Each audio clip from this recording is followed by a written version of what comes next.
Texas is a step closer to expanding broadband access after Senate Bill 5 unanimously passed on the Senate floor this week. It aims to solve connectivity issues in both rural and urban areas, an issue highlighted by the pandemic. KXAN's Maggie Glenn reports on how lawmakers and state agencies are working together to close the digital divide. They call it the last mile. Former Texas Education Agency Commissioner Robert Scott has been advocating for better internet access for students in rural communities like his even before COVID. Whether it's a natural gas line or a phone line or an internet connection, where I live, it is 3 miles to my mailbox.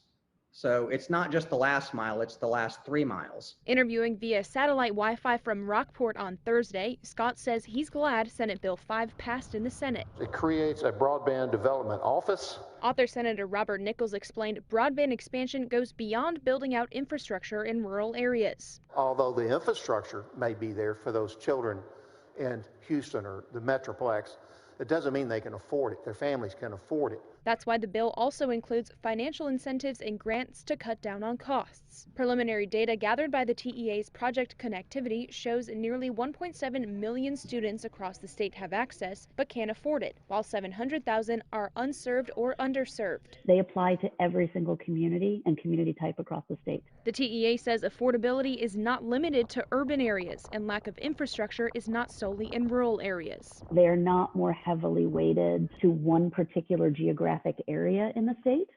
They are spread across the state. Maggie Glenn, KXAN News. 1 year ago, at the beginning of the pandemic, Lockhart ISD School Board voted to spend nearly $500,000 to provide wireless internet to all their students in Caldwell County. We checked in today for an update. 5 of 7 planned towers are providing wireless internet to students and staff.